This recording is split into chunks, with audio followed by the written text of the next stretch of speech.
اللہ والے ہیں جو اللہ سے ملاتے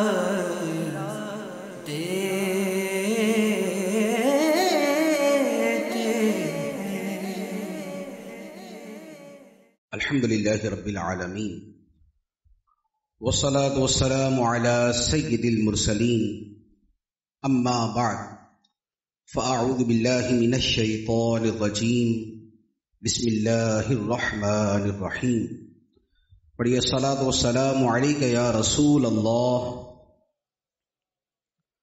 وعلى آلك وأصحابك يا حبيب الله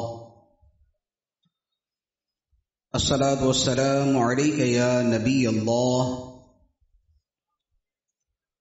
وعلى آلك وأصحابك يا نور الله۔ آج کے بیان کا موضوع اللہ تعالیٰ کے نیک بندوں یعنی اولیاء کرام، صوفیاء کرام کی صفات اور ان کی زندگی میں جو نمایاں اوصاف نظر آتے ہیں ان کے متعلق۔ اولیاء کرام کی زندگی میں ایک بڑا نمایاں وصف اللہ تعالیٰ کی محبت ہوتا ہے، اس پر میں نے پہلے ایک بیان کیا تھا۔ آج کا موضوع دو مزید اوصاف ہیں۔ ایک وصف اتباع سنت، اتباع شریعت۔ صوفیاء کرام کی زندگی کا اگر آپ مطالعہ کریں تو اتباع سنت اور اتباع شریعت یہ ان کی زندگی میں بڑا نمایاں نظر آتا ہے۔ حضرت سیدنا سلی سقطی رحمۃ اللہ علیہ فرماتے ہیں، فرمایا الصوفی هو الذي لا يطفئ نور معرفته نور ورعه ولا يتكلم بباطن في علم ينقضه عليه ظاهر الكتاب ولا تحمله الكرامات على هتك محارم الله تعالى۔ تین باتیں آپ نے اس میں ارشاد فرمائی۔ پہلی بات فرمائی کہ صوفی وہ شخص ہے کہ جس کا نور معرفت اس کے تقوی کے نور کو بجھا نہ دے، جس کا نور معرفت اس کے تقوی کے نور کو بجھا نہ دے۔ مراد کیا ہے کہ کوئی شخص یہ نہ کہے کہ چونکہ مجھے اللہ کی معرفت حاصل ہو چکی اور عبادات کا مقصد ہوتا ہے خدا کو پہچاننا، تو جب میں نے خدا کو پہچان لیا اور اللہ کی معرفت مجھے حاصل ہو گئی تو اب مجھے تقوی، ورع، خوف خدا اور اس طرح کی چیزوں کی اب کوئی ضرورت نہیں۔ تو فرمایا کہ صوفی وہ ہے جس کا نور معرفت اس کے نور ورع کو بجھا نہ دے۔ دوسری بات فرمائی کہ وہ کسی علم کے بارے میں کوئی ایسی باطنی بات نہ کہے کہ قرآن و حدیث کا ظاہر جس کا رد کرتا ہو۔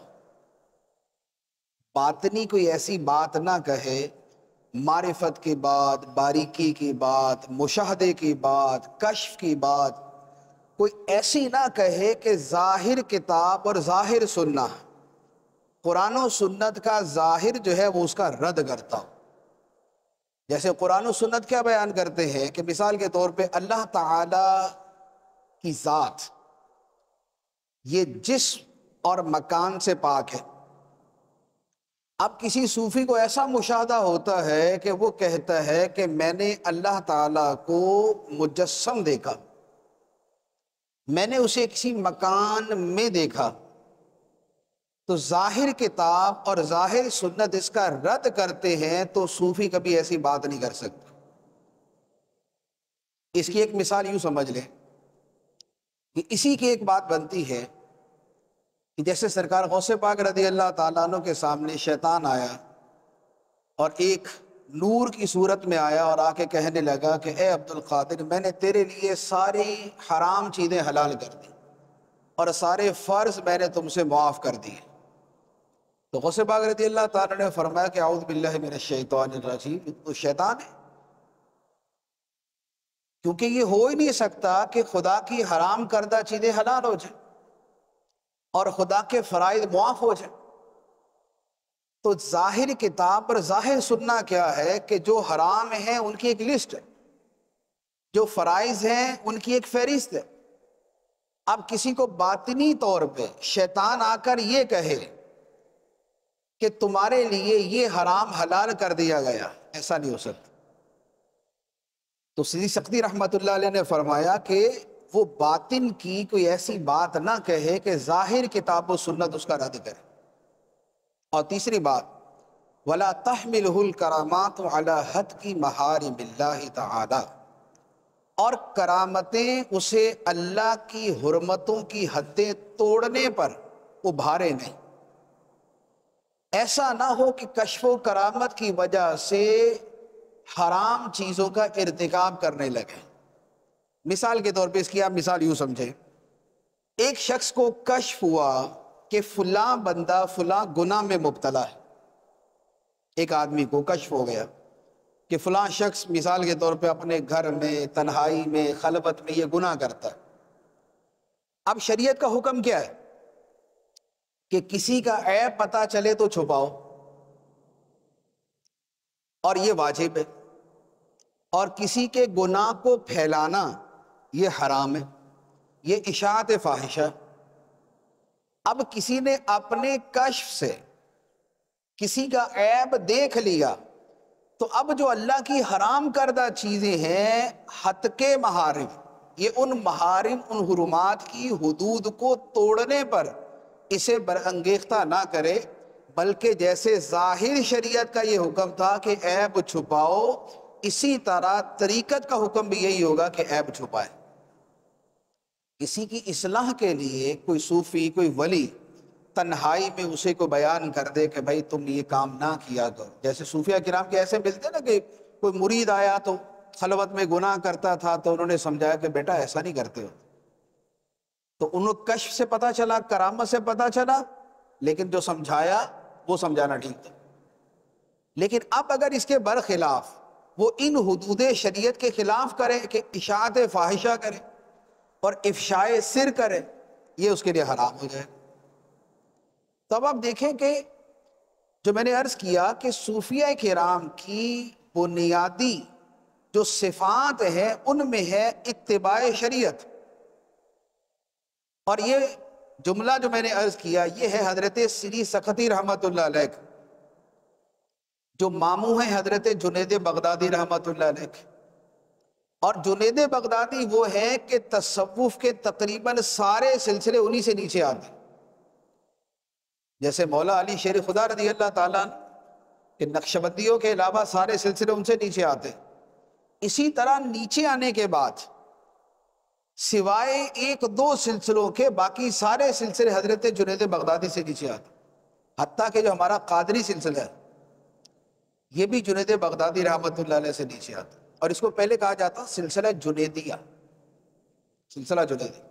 اور یہ جو سلسلہ جنیدیہ ہے جو حضرت جنید بغدادی رحمت اللہ علیہ کا ہے، انہوں نے جو علم اور معرفت سیکھا تھا وہ حضرت سیدی سختی رحمت اللہ علیہ سے سیکھا تھا، اور یہ ان کا فرمان ہے، یہ ان کا فرق۔ تو اس سے آپ یہ سمجھ لیں کہ اس شے کا مقام و مرتبہ کیا ہے۔ حضرت سیدی سختی رحمت اللہ علیہ کے جو پیر تھے، جو مرشد تھے، وہ تھے حضرت سیدنا معروف کرخی رحمت اللہ علیہ،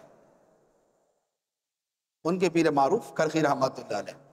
تو یہ اتباع شریعت، ایسا ہو نہیں سکتا کہ سچا صوفی ہو اور شریعت کے خلاف عمل کرے یا شریعت کے خلاف ترغیب دے۔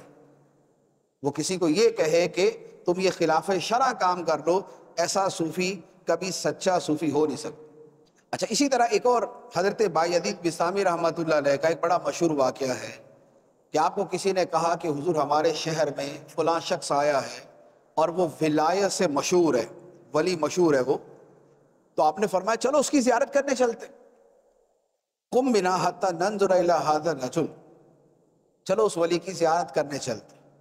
جب آپ اس کے پاس گئے تو دیکھا کہ وہ اپنے گھر سے باہر نکلا مسجد میں داخل ہوا اور داخل ہونے سے پہلے اس نے تھوکا، اور اس نے وہ جو تھوکا تھا وہ قبلہ شریف کی طرف منہ کر کے تھوکا. سامنے قبلہ نہیں تھا، جہت قبلہ تھی. سیدنا باعث بسامی رحمۃ اللہ علیہ نے دیکھا، اسے سلام کیے بغیر، اس سے مصافحہ کیے بغیر، اس سے ملاقات کیے بغیر واپس آ گئے. اور کیا فرمایا؟ فرمایا ھذا غیر مأمون علی ادب من آداب رسول اللہ صلی اللہ علیہ وسلم فکیف مأمون علی ما یدعی. فرمایا جو اللہ کے رسول کی سنتوں میں سے ایک سنت کا پوری طرح لحاظ نہ کر سکا تو وہ اللہ کے دیے ہوئے اسرار کا خیال کیسے کر سکتا ہے؟ جو ایک سنت کا لحاظ نہیں کر سکا وہ خدا کے اسرار کا حامل کیسے ہو سکتا ہے؟ تو جو تارک سنت ہے وہ کبھی ولی نہیں ہو سکتا. تو سنت اور شریعت کی اتباع یہ ولی کے لیے بنیادی لوازم اور بنیادی شرائط میں سے ہوتی. مشہور نقشبندی سلسلے کے بزرگ امام ربانی مجدد الف ثانی رحمۃ اللہ علیہ اپنے ایک مکتوب میں فرماتے ہیں، فرمایا کہ معرفت خدا بندی تک پہنچنا سید الاولین والآخرین صلی اللہ علیہ وسلم کی اتباع سے وابستہ ہے. معرفت خدا بندی تک پہنچنا سید الاولین والآخرین صلی اللہ علیہ وآلہ وسلم کی اتباع سے وابستہ ہے، اور آپ کی اتباع کیے بغیر فلاح اور نجات ناممکن ہے. یہ نقشبندیوں کے وہ بزرگ فرماتے ہیں کہ ان کے بعد نقشبندی سلسلہ گویا انہی کے ساتھ منسوب ہو گئے.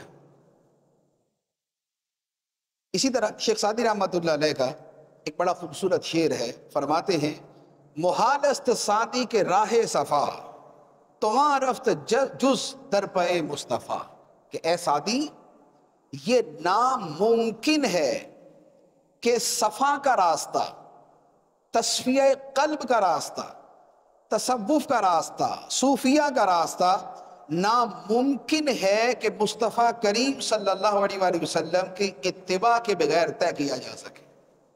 یہ ہو نہیں سکتا. تو یہ اولیاء کرام کے اقوال کہ جو خود اس فیلڈ میں، اس میدان میں جن کی زندگیاں گزری، وہ بھی فرماتے ہیں کہ اتباع سنت اور اتباع شریعت کے بغیر گزارا نہیں. اور کیوں نہ ہو کہ جب اللہ تعالیٰ نے قرآن میں اس کی شرط رکھ دی کہ خدا کا محب اور خدا کا محبوب بندہ بن ہی تب سکتا ہے جب نبی پاک علیہ الصلوۃ والسلام کی سنت کی اتباع کرنے والا. ولی کون ہوتا ہے؟ خدا کا محب بھی ہوتا ہے، خدا کا محبوب بھی ہوتا ہے. ولی خدا کا سچا محب اور سچا محبوب ہوتا ہے. اور اللہ تعالیٰ فرماتا ہے قُلْ إِن كُنتُمْ تُحِبُّونَ اللَّهَ فَاتَّبِعُونِي يُحْبِبُكُمُ اللَّهُ. اے حبیب تم فرما دو کہ اے لوگو اگر تم اللہ سے محبت کرتے ہو تو میری اتباع کرو، خدا تمہیں اپنا محبوب بنا لے گا. تو خدا کا محب اور خدا کا محبوب وہ بنتا ہے جو فَاتَّبِعُونِی پر عمل کرتا ہے. اور اسی کو دوسرے الفاظ میں اطاعت کہتے ہیں. اتباع سنت، اتباع شریعت کا دوسرا نام اطاعت. مَن یُطِعِ الرَّسُولَ فَقَدْ أَطَاعَ اللَّهَ. جو رسول کی اطاعت کرے بے شک وہ اللہ کی اطاعت کرتا ہے.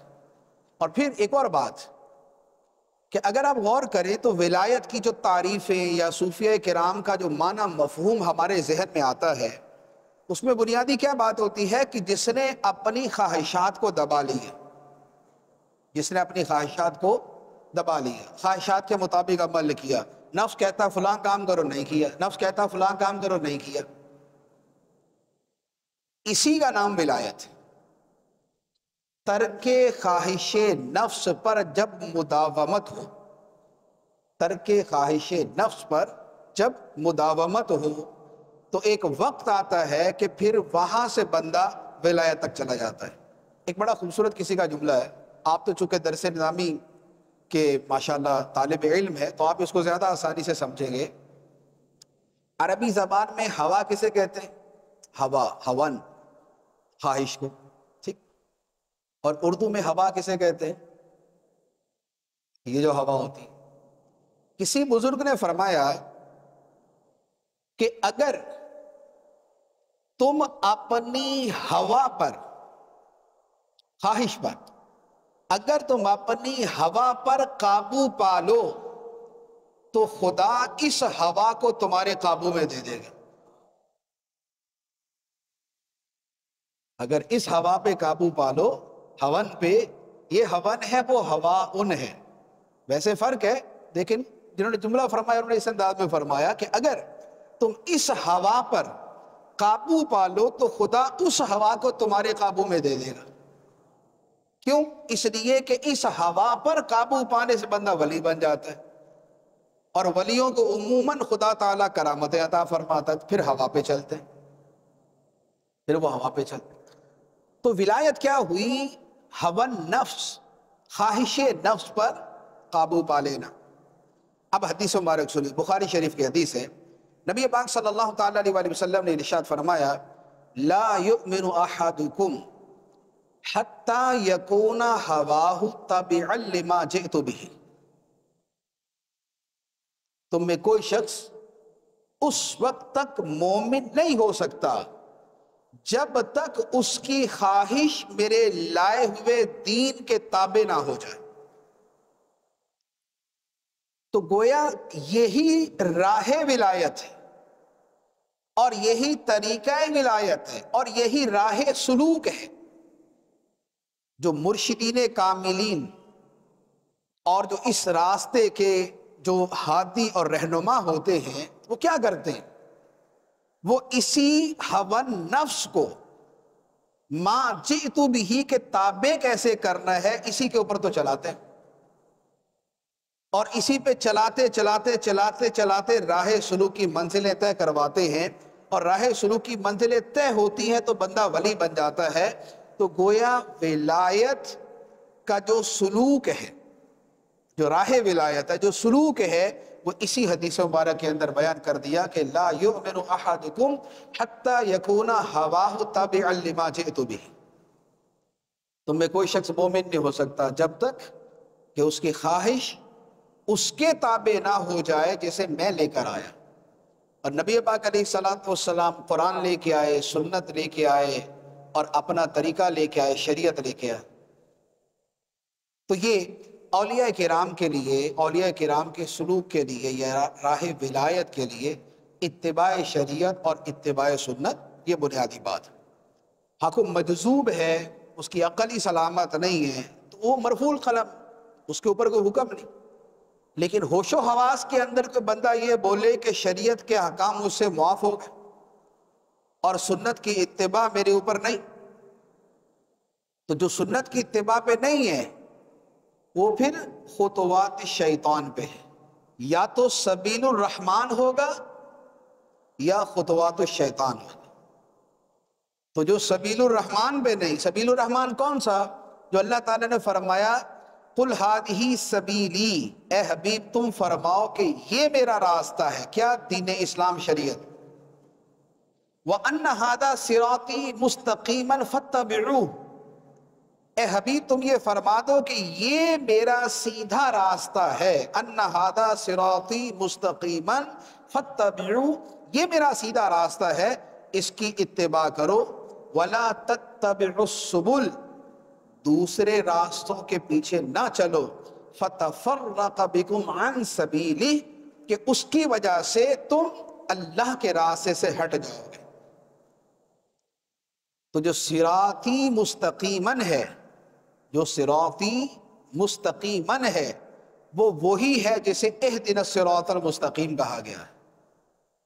اور اہدنا الصراط المستقیم وہی ہے کہ جسے صراط الذین انعمت علیہم کہا گیا ہے. اور الذین انعمت علیہم وہی ہے کہ جنہیں النبیین والصدیقین والشہداء والصالحین کہا گیا. تو نتیجہ کیا نکلا؟ کہ راستہ شریعت کا راستہ ہے، راستہ سنت کا راستہ ہے، اسی پر ولایت ہے، اور ولی اسی راستے پر چل کے بنتے ہیں. جو شریعت سے ہٹا، جو سنت سے ہٹا، ولی کبھی نہیں بن سکتا.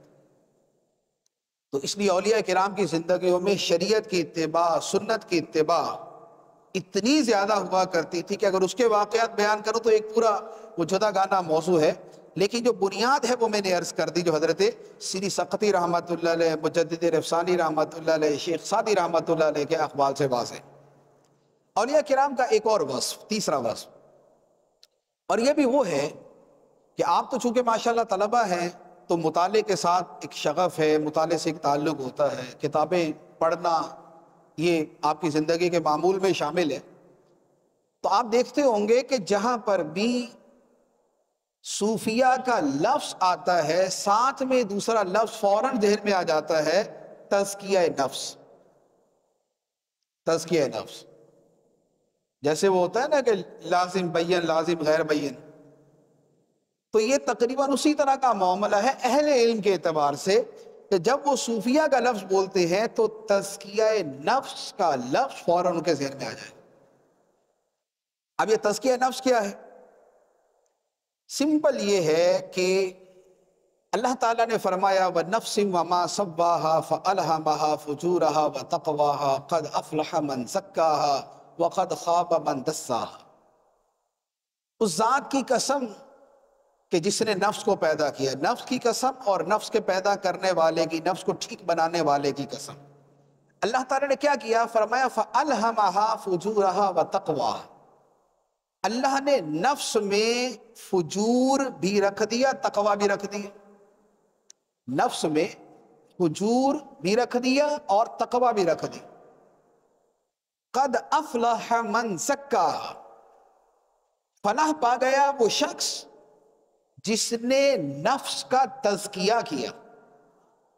وقد خاب من دساہا، اور خائب و خاسر ہو گیا، ناکام ہو گیا وہ شخص کہ جس نے نفس کو خواہشات میں دبا دیا۔ تو یہ ہے تزکیہ نفس۔ تو اب تزکیہ نفس کیا ہے؟ کہ نفس میں دو طرح کے اوصاف ہیں، اوصاف فجور اور اوصاف تقوی۔ اوصاف فجور، صفات فجور اور صفات تقوی۔ نفس کو صفات فجور سے، جسے دوسرے الفاظ میں کہتے ہیں رذائل، رذیلہ کی جمع رذائل، یا جسے کہتے ہیں برے خصائل، یا جسے کہتے ہیں باطنی امراض، یہ سارے الفاظ ہیں۔ تو نفس کو باطنی امراض سے، نفس کو رذائل سے، نفس کو نفس کی بیماریوں سے صاف کر دینا، خالی کر دینا، پاک کر دینا، اسے تزکیہ نفس کہتے ہیں۔ تو صوفیہ کرام کی جو زندگی ہے، جو ان کے مجاہدے ہوتے ہیں، وہ مجاہدے کیا ہوتے ہیں؟ مجاہدوں کا بنیادی مقصد ہی تزکیہ نفس ہوتا ہے۔ نفلی روزے بڑی کثرت سے رکھنا، تو نفلی روزے پورا سال نفلی روزے چلتے کیوں؟ اس لیے کہ نفس وہ جانور ہے کہ جب تک اس پر سختی اور شدت نہ کی جائے یہ اپنی سرکشی سے باز نہیں ہوتا۔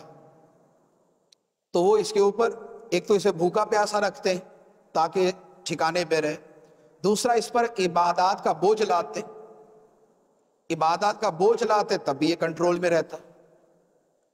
پھر اس کے علاوہ جتنے بھی ان کے جو مجاہدے ہیں، ان سب کے پیچھے یہ تزکیہ نفس مقصود ہوتا۔ اور تزکیہ نفس یہ وہ شے ہے کہ یوں کہہ لیں کہ دین کے بنیادی ترین مقاصد میں سے ایک مقصد تزکیہ نفس، دین کے بنیادی ترین مقاصد میں سے۔ اب اس کا اندازہ اسے لگائیں کہ سرکار دو عالم صلی اللہ تعالیٰ علیہ وسلم تشریف لائے، آپ کی تشریف آوری کے اللہ تعالیٰ نے جو مقاصد بیان فرمائے تو کیا ہے؟ فرمایا هو الذی بعث فی الأمیین رسولا منہم یتلو علیہم آیاتہ ویزکیہم ویعلمہم الکتاب والحکمہ، کہ وہی ہے جس نے ان پڑھ لوگوں میں ایک رسول بھیجا، اسی قوم سے تعلق رکھنے والا، جو لوگوں کے سامنے اللہ کی آیتوں کی تلاوت کرتا ہے، وَيُزَكِّيهِمْ، اور ان کا تزکیہ فرماتا ہے، اور انہیں کتاب اور حکمت کی تعلیم دیتا ہے۔ تو اب آپ دیکھیں مقاصد بعثت، مقاصد ارسال رسول اللہ تعالیٰ نے بیان فرمائے، اور اس میں فرمائے وَيُزَكِّيهِمْ، یہ نبی ان کا تزکیہ فرماتے ہیں۔ تو گویا اس سے آپ یہ سمجھیں کہ تزکیہ نفس وہ اعلیٰ شے ہے کہ جس کے لیے اللہ تعالیٰ نے نبیوں کو مبعوث فرمایا۔ تو تزکیہ نفس کا جو معاملہ ہے یہ بڑا اعلیٰ ہے۔ اچھا، اب یہ کن چیزوں سے کرنا ہوتا ہے؟ تصوف میں جن رذائل کو، جن باطنی امراض کو ختم کرنا ہوتا ہے، ان کو اعتدال میں لانا ہوتا ہے، انہیں فضائل کے تابع کرنا ہوتا ہے، اس کی ایک پوری لسٹ ہے۔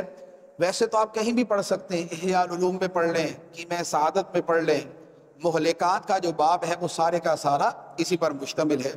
لیکن اس میں اگر سادہ الفاظ میں عرض کروں تو بدنیتی، ریاکاری، ناشکری، خیانت، خوشامد، بخل، حرص، فخر، نمود و نمائش، تو یہ وہ چیزیں ہیں کہ جن سے نفس کو پاک کیا جاتا ہے اور جن کے بارے میں مجاہدہ کروایا جاتا ہے۔ اچھا، ایک اور بڑی خوبصورت بات ہے قرآن مجید کے مطالعے کے اعتبار سے بھی، دین کے سمجھنے کے اعتبار سے بھی، اور خاص طور پہ طلباء کے حوالے سے میں ایک بات عرض کروں گا کہ علم کے جو درجے ہیں، علم کا ابتدائی درجہ تو یہ ہوتا ہے کہ جو اسباب و آلات علم ہیں وہ آپ حاصل کرتے ہیں، جیسے صرف و نحو آپ پڑھتے ہیں، یہ کیا ہے؟ علوم عالیہ، علوم اسباب ہیں۔ اس کے بعد علوم اصلیہ آتے ہیں۔ علوم اصلیہ یہ ہے کہ آپ نے قدوری پڑھی، فقہ کے مسائل پڑھے، ٹھیک، یہ آپ کے علوم اصلیہ ہو۔ ایک اس سے اگلا مرحلہ آتا ہے کہ جب آپ شریعت کے، دین کے احکام پڑھنے کے ساتھ آپ مقاصد دینیہ کو پڑھتے ہیں، حکمت شرعیہ کو پڑھتے ہیں، یا مقاصد و حکمت کو سمجھتے ہیں، یہ علم کا سب سے اوپر والا مرتبہ ہوتا ہے۔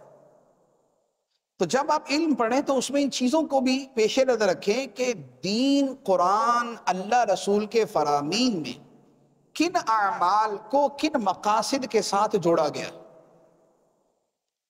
اب آپ دیکھیں، ہم عبادات کرتے ہیں، نماز، روزہ، حج، زکوٰۃ، یہ ہماری 4 بڑی بنیادی عبادت ہیں، بلکہ وہ عبادتیں کہ جنہیں ارکان اسلام کہا جاتا ہے اور دین کے بنیادی ستون کہا جاتا ہے۔ ان کے اندر بنیادی چیز کیا ہے؟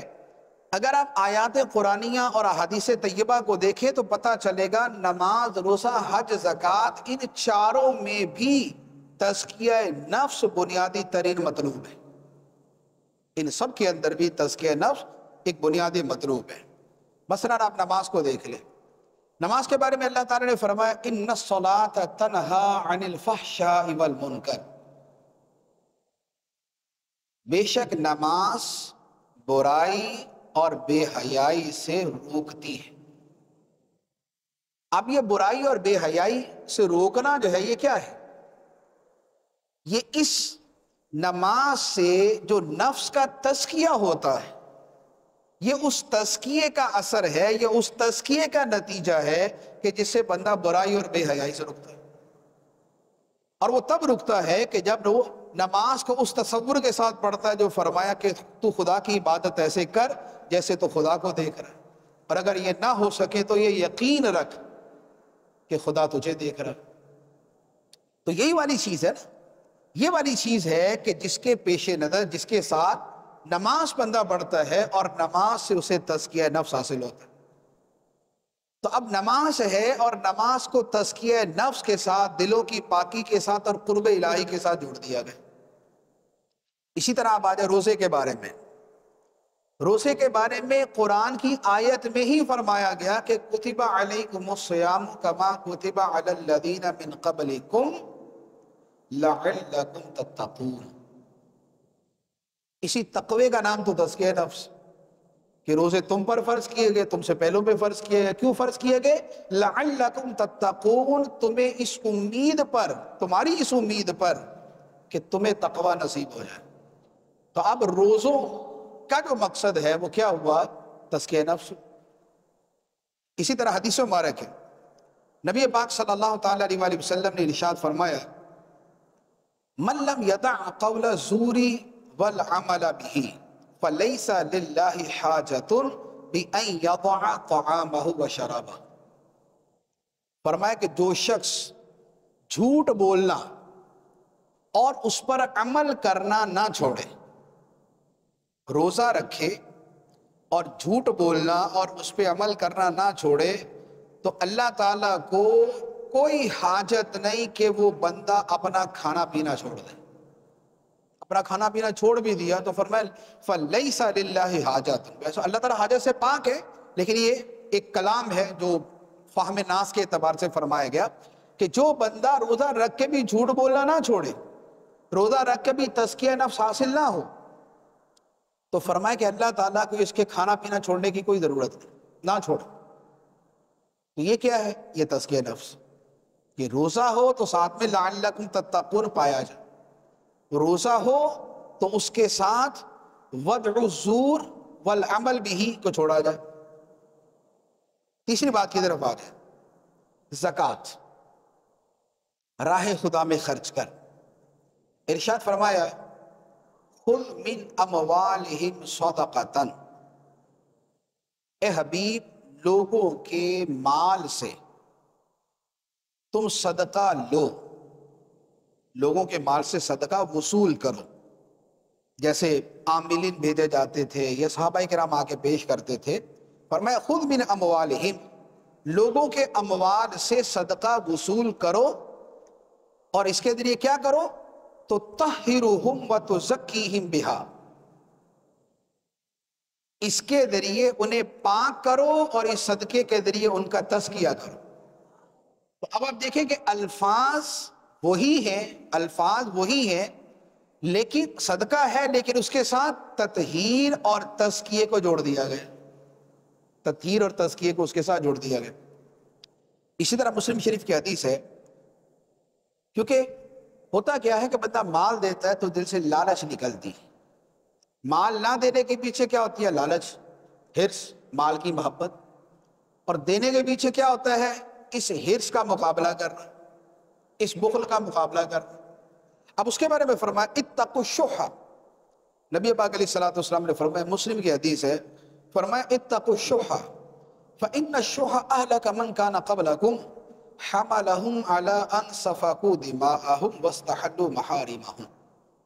فرمایا کہ دل کی لالچ سے بچو، دل کی حرص، لالچ سے بچو، کیونکہ اسی لالچ نے تم سے پہلے لوگوں کو ہلاک کر دیا. اسی لالچ نے انہیں ابھارا اس بات پر کہ وہ لوگوں کا خون بہائیں اور حرام چیزوں کو حلال کریں. تو یہ کیا ہے؟ لالچ. اسی لالچ کو ختم کرنے کے لیے زکوٰۃ و صدقات ہوتے ہیں. اور جب بندے کے دل سے یہ مال کی لالچ نکل جائے تو یہی صدقہ کرنا اس کے لیے آسان ہو جاتا. تو صدقات و خیرات کے پیچھے بھی یہی تزکیہ نفس کا پہلو. اب آجائے حج کی طرف. حج کے بارے میں اللہ تعالیٰ نے ارشاد فرمایا کہ حج کے جو بنیادی آیت مبارکہ ہے، فرمایا وَلِلَّهِ عَلَى النَّاسِ حِجُّ الْبَيْتِ، لوگوں پر بیت اللہ کا حج فرض ہے. کس لیے؟ للہ. حج میں للہیت ہے، حج میں ہی للہیت ہے. تو یہ کیا ہے کہ حج میں جو للہیت ہے وہ للہیت یہی وصف قلب ہے جو تزکیہ نفس کے بعد حاصل ہوتا ہے.